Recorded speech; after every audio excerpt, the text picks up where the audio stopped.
Assalamualaikum warahmatullahi ID-nya Mbak, wabarakatuh. untuk ID-nya tuh. ID-nya kan Alhamdulillah alamin wassalatu wassalamu ala mursalin wa ala alihi wa sahbihi ajmain. Baik, Bu Tina dan kawan-kawan, kajian kita tentang mengenal tabiat kolbu ya. Di Quran itu banyak sekali pembicaraan tentang kolbu, sehingga kalau kita hitung ternyata jumlah kajian kolbu atau pembahasan kolbu dalam Al-Quran melebihi sebutan sholat. Sholat itu cuma 50-an kali, ya, 55 lah ya minimal. Zakat cuma kalau digabung dengan sholat, aqimus sholatu zakah yang berbarengan itu hanya sekitar 28 atau 27 ya. Sekitar itulah. Nanti kalau sama infaknya dan hal-hal yang lain yang istilahnya mirip dengan zakat, infak sedekah ya ada 80-an lumayan. Adapun untuk kolbu ternyata jumlahnya sangat banyak sekali. Saking banyaknya maka saya berpikir keras, ini Allah sering sekali menyebut masalah kolbu, tapi kenapa banyak orang tidak concern dalam mengkaji kolbu? Nah, ini berikutnya ada slide-nya ya, saya coba uh, nanti host itu tolong dibuka dong, Musa. Nggak bisa ya? Eh, Atau saya kirim ke Musa bisa, kali. bisa, Bisa. bisa coba dulu. Coba diizinkan itu. Oke.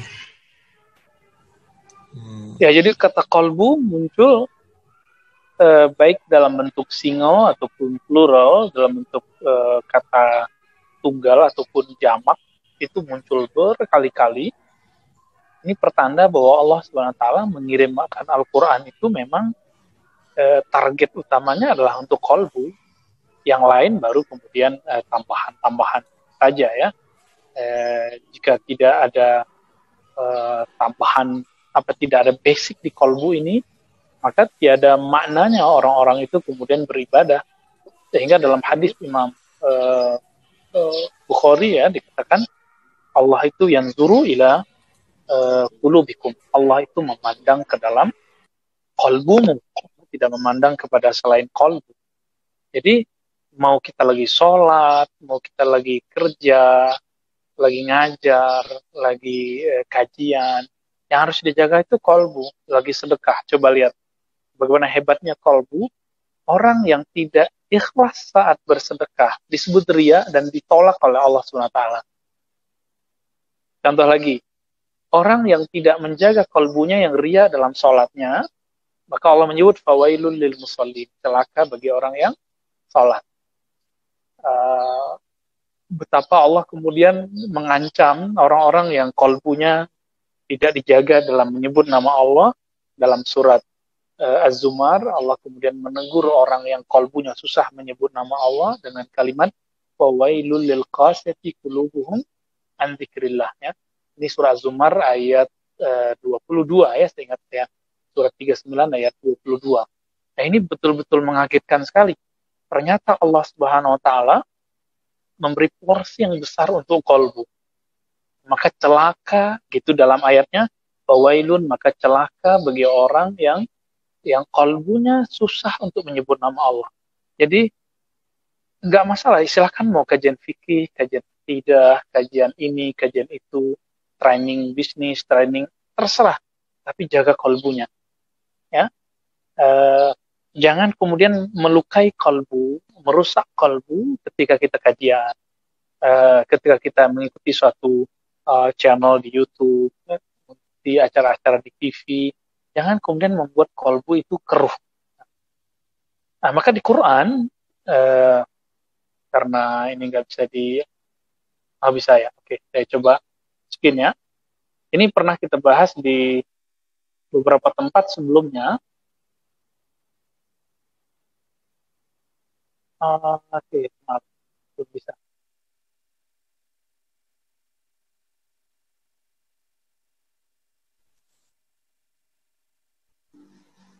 Hmm,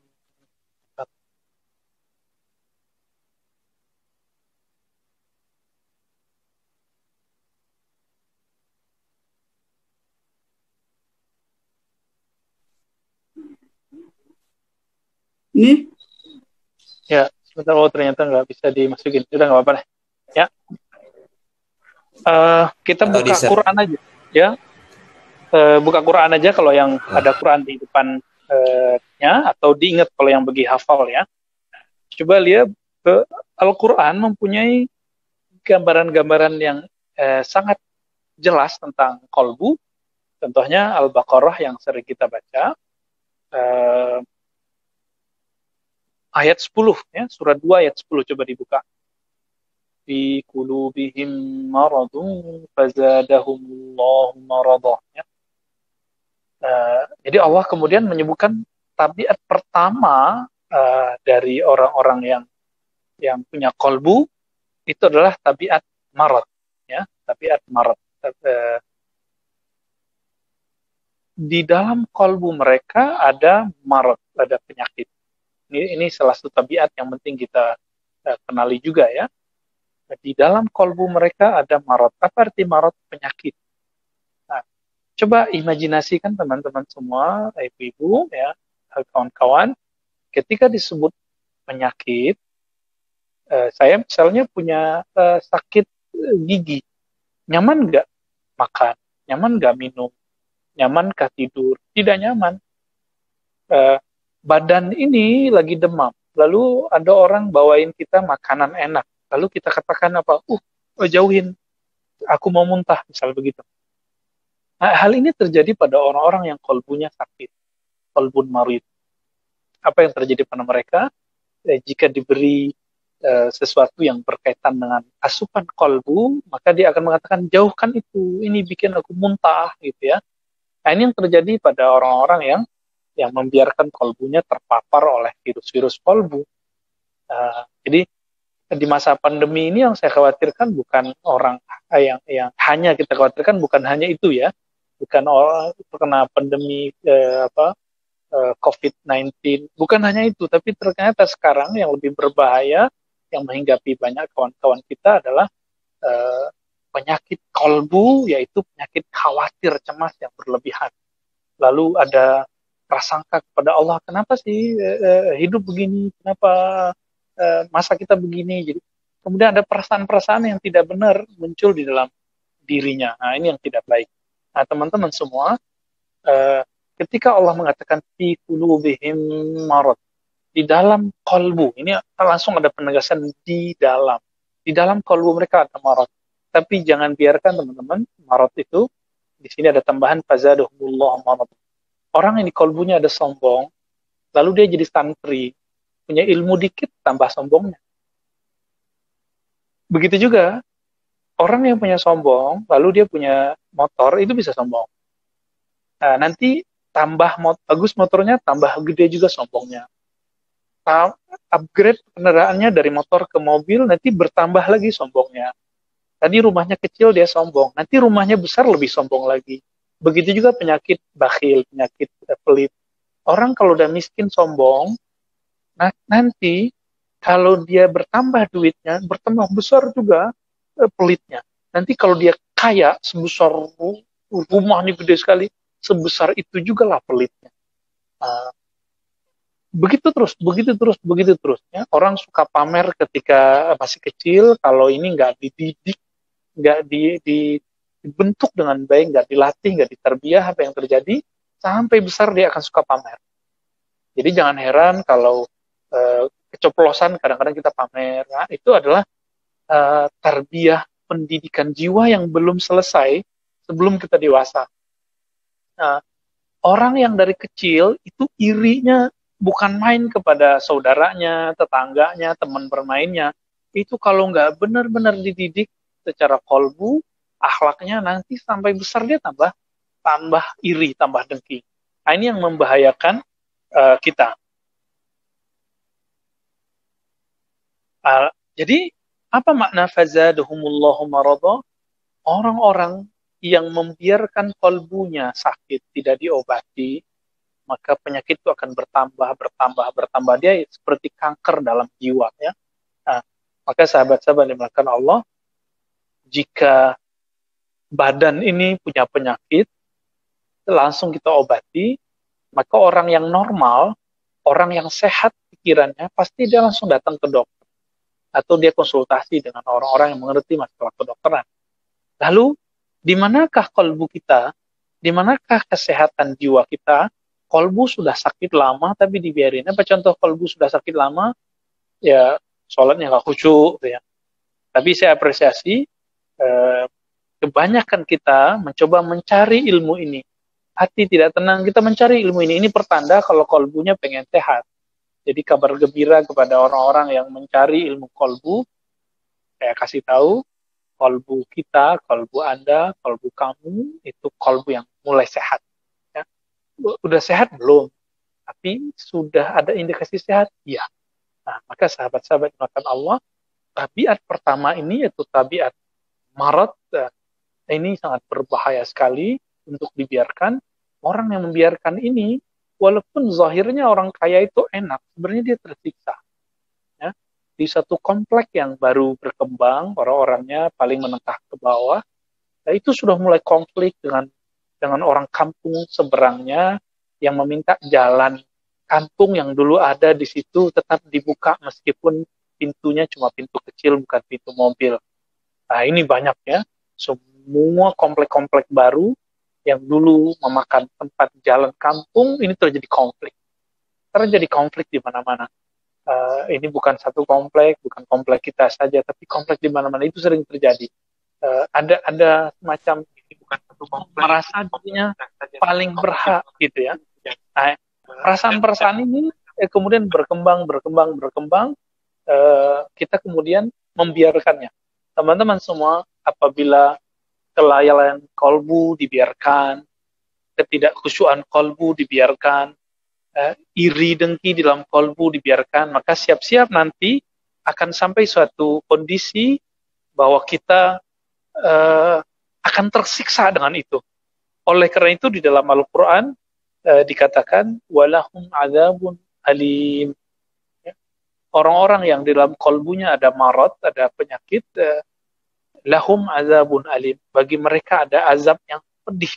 Jadi dia belum meninggal, belum masuk neraka, hidupnya udah susah duluan. Ya. Contoh ya, ini level dai, level ustadz, level ulama. Melihat ada ustadz baru yang kepakarannya mirip dengan dia nyesek. Gitu. Melihat ada ulama baru atau ulama lama yang kemudian mulai terkenal, dia kemudian iri. Jadi ini sekedar gambaran aja. Ternyata hasad itu bukan hanya orang awam. Hasad itu juga ada pada kalangan ulama, pada kalangan ustaz, pada kalangan-kalangan yang katanya dekat kepada Allah. Tapi masa sih mereka dekat kepada Allah? Mungkin cuma hafal teks-teks, tapi tidak dekat kepada yang menurunkan teks itu. Kalau seandainya orang itu benar-benar hatinya sehat kepada Allah, jika dia seorang da'i, lalu muncul da'i yang sama, yang pakarnya sama dengan dia, dan mempunyai retorika yang lebih bagus dari dia, apa yang akan terasa di kalbunya? Alhamdulillah tugasku, amanahku telah ditanggung oleh orang lain. Alhamdulillah tugasku berkurang. Nah, mungkinkah ini terjadi pada orang alim jika ia kalbunya sehat? Jadi, bagaimana mau mengajak kalbu orang lain sehat, kalbunya tidak sehat? Nah, ini yang diajarkan oleh masyaikh kami dari dulu, agar memperhatikan kesehatan kalbu sebelum kita menyehatkan orang. Ya, kita belum sehat, masa ngobatin orang? Gitu. Nah, ini tabiat kalbu pertama. Tapi tabiat kalbu yang pertama ini, teman-teman semua, nanti akan diekspresikan dalam bentuk qaswah. Ya. Coba kalau di rumah punya Al-Quran, nanti buka surah Al-Baqarah ayat 74. Ya. Orang-orang yang kalbunya berpenyakit, mau 1000 ayat dibawakan kepadanya, dia akan berubah. Ditambah ayat, ditambah nasihat, bukan tambah baik, malah tambah keras. Nah, coba dilihat di kisah Nabi Musa. Di kisah Nabi Musa, Bani Israel itu minta apa? Bani Israel meminta supaya tadinya mereka dimudahkan dalam mencari apa yang kita sebut dengan bakarah. Ya. Bakarah yaitu sapi betina. Lalu kemudian dimudahkan bukannya tambah mudah, malah tambah sulit karena lebih spesifik warnanya. Lalu kemudian terjadi kisah apa setelah itu? Kisah ada kematian. Ada orang Bani Israel yang mati, lalu tidak diketahui siapa yang membunuhnya. Coba canggihnya mukjizat Nabi Musa, lalu ekor sapi betina itu diambil, dipukulkan kepada orang yang mati itu berbicara. Lalu dia bercerita siapa yang membunuhnya. Apakah orang-orang Bani Israel bertambah imannya setelah itu? Tidak. Ya. Jadi orang-orang munafik yang kalbunya ada marad, ya, itu bukanlah bertambah iman ketika melihat keajaiban dan ayat-ayat Allah. Yang terjadi apa? Bertambah jauh kepada Allah Subhanahu wa taala. Nah, teman-teman semua, saya tidak boleh mengatakan diri saya terbebas dari kemunafikan. Begitu juga antum semua tidak boleh mengatakan aku terbebas dari munafik. Justru kita semua harus menuduh diri kita ini munafik. Kenapa? Imam Al-Hasan Al-Basri mengatakan, aku bertemu puluhan sahabat Nabi, tidak ada satupun mereka mengatakan qalbuku setinggi ilmannya Jibril alaihissalam. Nah, ini penting sekali. Lalu dikatakan di situ, man amina minan nifaq bahwa munafik. Siapa yang merasa dirinya aman dari kemunafikan, hati-hati dia terjebak kepada munafik sebenarnya. Ya, mungkin awalnya baru munafik kecil, lama-lama dibiarkan, dia nanti kayak cancer ya, tambah besar dan tambah berbahaya. Nah, coba dia di surat Al-Baqarah tadi ayat 74, Tsumma qasat qulubukum min ba'di dzalika fahiya kal hijarah. Nah, ini karakter kolbu yang kalau dibiarkan dia berpenyakit, dibiarkan dia seperti itu, qasat qulubu. Lalu pakai kata summa dalam bahasa Arab, summa itu menunjukkan proses yang lumayan panjang, jarak tempo, dalam tempo yang memang juga lama, qasat qulubuhum.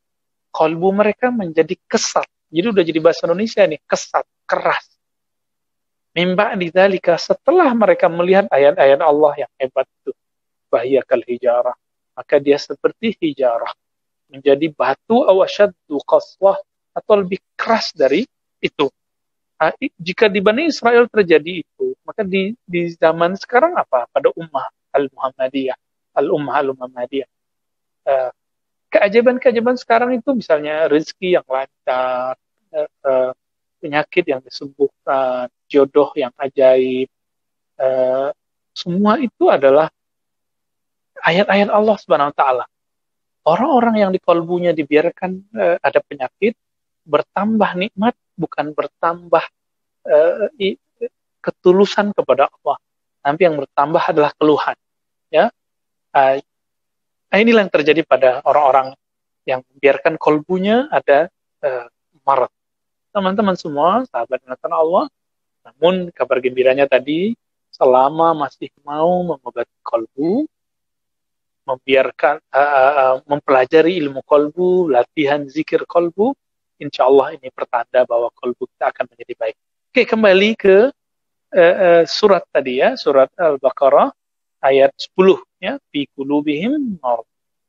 Nah, sekarang kita mundur. Jadi ada karakter yang kalau sudah lama dia keras, maka kita mundur ayat ke-7. Kalau sudah keras, kesat, lalu terjadilah tutupan di kalbu, apapun usahanya tidak ada lagi yang akan bisa merubahnya. Nah, ini yang disebut dengan qalbul kafir atau qalbul mayyit. Kalbu orang yang mati. Kalbu yang mati, bukan kalbu orang yang mati. Al-qalbul mayyit. Kalbu yang mati. Kadang juga al-qalb itu juga diartikan feminim ya, al-qalbul mayyitah ya. Kalbu yang mati dalam ayat ke-7, khatamallahu ala qulubihim. Nah, ini kita balik ya, memang ya, dari munafik dulu, lalu kufur, nanti baru yang benernya gimana gitu ya. Oke, kembali ke ayat yang ke-7, khatamallahu ala qulubihim. Jadi karakter kalbu yang berbahaya ini disebut dengan kalbu yang mati, ketika Allah Subhanahu wa taala telah membiarkan kolbu itu tidak mau lagi memandangnya, maka disebut kondisi ini dengan kolbu al-mayyit, ya, atau al-qalbul makhtumah, ya, kolbu yang telah dicap oleh Allah Subhanahu wa taala. Jadi kalau di terjemahan Melayu lama, saya masih ingat beberapa penafsir lama ketika menyebut khatamallah, sebenarnya Mahmud Yunus gitu ya. Allah mencap gitu. Artinya Allah sudah menandai diri mereka, kolbu mereka ini nggak bisa diapa-apain lagi. Ini juga lah terjemahan dari Imam Ibnu Hajar ketika menyebutkan ayat-ayat atau hadis-hadis ya. Wala yanzurullahu ilaihi. Allah tidak memandang kepadanya. Itulah itu bagian daripada khatam ya. Karena innallaha yanzuru ila qulubikum, Allah memandang ke qalbumu, Allah memandang ke dalam ruhanimu, ke dalam qalbumu. Jika di dalamnya memang sudah tidak bisa dirubah, inilah yang disebut kemudian dengan qalbu yang mati. Kalau qalbu sudah mati, maka nanti nular. Awala sam'ihim, dia nggak mau dengar. Ya, mau 1000 dalil juga nggak mau dengar. Kalau yang tadi munafik itu masih maju mundur, masih ada harapan. Dan yang berikutnya mengalir, nyebar ke mata. Jadi sehebat apapun ayat-ayat Allah di depannya, dia nggak ada efek apa-apa. Ya, kalau orang munafik masih ada pertanyaan-pertanyaan dalam dirinya. Kalau aku tolak, kayaknya benar. Kalau dia nggak benar, lalu mereka bingung lagi. Jadi orang-orang munafik ini bingung sepanjang hidupnya, seperti yang disebutkan dalam ayat berikutnya ya, di ayat 15 itu, wa yamudduhum fi tughyanihim ya'mahun. Mereka Allah biarkan terombang-ambing dalam kesesatan mereka. Nah, beda dengan orang kafir. Orang kafir itu emang sudah gelap semuanya ya. Walahum adzabun azim, bagi mereka azab yang azim. Nah, sahabat-sahabat semua, jadi dua karakter ini kita harus jauh-jauh lah dari ini ya. Tapi saya pastikan kita yang ikut kajian, yang masih mau apapun alirannya, mau dia aliran keras, mau aliran lembut, mau aliran sufi, mau aliran salafi, mau aliran jemaah tabligh, mau aliran Muhammadiyah, selama masih mau ngaji, maka dapat dipastikan kolbunya bukan kolbu orang yang kafir, bukan kolbu yang mati. Ya, meskipun misalnya Ustadz dia sufi Ustadz, dia salafi Ustadz, nggak ada masalah. Ya, apapun alirannya tidak ada masalah.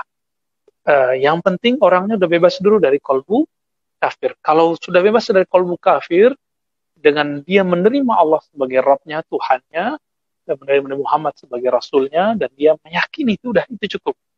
Berarti kolbunya udah nggak mati. Paling kolbunya sakit. Ya, kalau sakit ada harapan kita obati. Kecuali penyakitnya seperti penyakit itu, ada penyakit yang biasa, ada penyakit yang luar biasa, yang sudah kronis ya, awalnya akut lalu kronis, lalu jika ini sudah kronis ya berarti dulu genting, dikit lagi baru kafir. Orang-orang inilah yang kemudian berbahaya ya. Sahabat-sahabat melakukan Allah, lalu kolbu yang sehat itu seperti apa? Kalau di surah Al-Baqarah lebih mudah sekali ya. Di Al-Baqarah itu kolbu yang sehat itu disebut kolbu yang takwa. Maka di ayat ketiga itu Allah Ta'ala langsung menyebutkan amal kolbu. Ini ayat ini sering dibaca, tapi saya heran kenapa orang tidak eksplorasi persoalan ini gitu ya. Ayat ketiga Allah menyebutkan orang yang muttaqin. Apa kata Nabi? Takwa itu di sini, di dalam kolbu. Jadi bukan di kopiah saya, di baju koko yang putih, di serban, bukan ya. Jadi ketakwaan itu Nabi mengatakan hahuna, takwa itu di sini, di dalam ini. Nah, sahabat-sahabat yang melakukan Allah, ketika Allah menjelaskan karakter-karakter orang yang punya kolbu, di dalam kolbunya ada takwa, inilah yang disebut orang-orang yang sehat secara rohani, sehat secara kolbu. Jadi inilah perbedaan antara sehat versi kita dengan sehat versi dokter. Ya, kalau dokter, psikiater paling ditanyanya pernah merasa ada suara-suara aneh nggak, bisikan aneh nggak. Nah, kalau kita bukan itu. Orang yang sehat dalam kalbunya adalah orang yang alladzina yu'minuna bil ghaib. Orang-orang yang percaya kepada yang gaib. Yang gaib itu ada yang maha gaib, itu Allah Subhanahu wa taala, ada yang gaib sekarang tapi tidak gaib nanti, yaitu surga dan neraka, alam kubur, padang mahsyar, itu kita sebut gaib juga. Orang-orang ini, orang-orang yang punya kalbu ini, karakternya bukan melaksanakan sholat, musolli, bukan. Karena musolli dalam Al-Quran, fawailul lil musallin, celaka bagi orang yang sholat. Tapi karakter mereka adalah muqimus sholat. Mereka mukim sholatnya. Mukim sholatnya dapat diartikan dalam dua makna. Pertama, muqimus sholat berarti mereka melaksanakan dan menunaikan syarat dan rukun sholat. Tapi ada makna yang lain, muqim. Misalnya di Quran itu ada tentang ayat azabun muqim, ya. Maqamu Ibrahim. Maqam itu mirip-mirip kalimatnya. Maqam tempat berdiri, tempat bermakom, tempat mukim. Azabun mukim, azab yang dia bermakom di situ, dia lama di situ, dia kekal di situ. Nah, yuqimuna shalah, orang-orang yang senantiasa mendirikan makom sholatnya di segala keadaan. Itu sebabnya yuqimuna shalah itu sering menggunakan kalimat kata kerja, ya. Yuqimuna, aqamu shalah, ya. Itu lebih banyak daripada pakai menggunakan masdar, ya, abstrak, iqamatus shalah atau iqamus shalah, ya. Artinya mereka selalu akan istiqomah dengan sholat. Nah, sahabat-sahabat yang makan Allah, jadi ini amal qalbu, ini bukan amal fisik. Jadi di sini bukan main debatnya, bukan masalah celana jingkrang lagi, bukan sholatnya pakai jenggot atau tidak. Ini baru-baru ini saya dikabari, ditanya oleh teman, Ustadz, apa hukumnya sajadahnya gambarnya gambar Ka'bah. Lalu ada seorang syekh dari Arab sana mengatakan, loh, itu kan menghina Ka'bah. Jadi dia punya persepsi dia samain dengan persepsi orang. Persepsi dia, kalau kita sholat, di sajadahnya ada gambar Ka'bah, berarti kita sedang menghina Ka'bah. Justru sebaliknya, kita ketika sholat, sajadah kita ada Ka'bahnya, lalu kita sujud dan kita mencium Ka'bah dengan hidung kita, menyentuh dengan jidat kening kita. Di situ ada penghormatan yang luar biasa. Bukan berarti kita kemudian menginjak Ka'bah, mana ada orang menginjak Ka'bah, ya, menginjak foto Ka'bah, nggak ada, kita nggak ada niat begitu. Jadi beda tasawur, beda deskripsi suatu masalah, akan beda hukum, ya. Nah, mungkin pada orang yang mengharamkan itu, jika dia berpikir kalau sajadah aku taruh di bawah, itu berarti menghina Ka'bah, ya terserah dia, itu hukumnya berlaku bagi dia, bukan bagi orang lain. Lalu ada kalimat Allah itu nggak langsung bilang yunfikun, wa fi amwalihim, misalnya dalam harta mereka, yunfikun, enggak. Tapi Allah kasih tauhid di situ, wa mimma razaqna, dan dari sebagian apa yang kami berikan rezeki kepada mereka. Nah, rezeki itu ternyata tidak hanya rezeki materi, tapi juga imateri. Sebagai contoh, kita menemukan di dalam ayat syuhada, orang-orang tentang syuhada, wala taqulu lima yuqtalu fi sabilillah abad balu ahyaun inda rabbihim yurzaqun. Orang-orang yang syahid fisabilillah, mereka hidup di sisi Rabb mereka dan diberi rezeki. Rezeki apa yang diberi kepada mereka? Tentu bukan rezeki fisik, tapi itu rezeki rohani. Karena teman-teman semua, seperti yang terdapat dalam beberapa kitab-kitab akidah, ya, misalnya Al-Habib Ibn Sumaid mengatakan apa? Dunia ini negeri taklif, negeri tugas, amalan, beban, wa ibadah, ya, dan itu juga negeri ibadah, negeri taqarrub. Tapi ketika masuk ke alam barzakh itu alam yang tidak ada lagi beban di situ, yang ada cuma ibadah untuk takarrub. Jadi orang-orang yang sudah masuk ke alam barzakh itu mereka masih sholat, masih ibadah, masih zikir, tapi bukan cari pahala lagi. Mereka hanya ingin mendekat kepada Allah Subhanahu Wa Taala yang maha dekat itu. Uh, Wa mimma razaqnahum yunfikun. Ini ayat tauhid. Jadi ini ayat kolbu. Ini berbicara kolbu. Dan di antara yang kami kirimkan kepada mereka, mereka infakkan. Di sinilah terbukti kolbu mereka bening dari iri dan dengki. Kenapa? Mereka meyakini bahwa rizki itu datang dari Allah Subhanahu Wa Taala. Allah ketika kirim rizki tidak mungkin salah kita. Nah, ini pernah kita bahas sebelumnya ya. Teman, saya sering mencontohkan. Masih ingat atau tidak? Jika ada JNE, Tiki, Pos, ya, mengirim satu barang, lengkap alamatnya, apakah dia salah kirim? Pasti dia tidak akan pernah salah kirim. Apalagi Allah Subhanahu Wa Taala. Allah jika kirim sesuatu, Allah jika kirim suatu rezeki, Allah itu sudah punya daftar nama-nama kita. Karena Allah yang ciptakan kita, Allah sudah punya daftar nama-nama kita. Kapan dapat rezekinya, jam berapa, detik keberapa, hari apa, barang apa yang dia dapat, rezeki mana yang dia peroleh, itu sudah lengkap semua. Nah, tergantung sekarang kita mau untuk meridhoinya. Jadi teman-teman semua, mari coba sekarang meridhoi apa yang didapat, gitu. Meyakini bahwa ini benar-benar darinya. Kalau begini mungkinkah ada orang yang iri dengki? Saya yakin tidak ada orang yang iri dengki. Kenapa? Allah pasti tidak pernah salah kira. Ya. Nah, coba lihat di ayat berikutnya, ayat keempat. Itu ayat kolbu semua.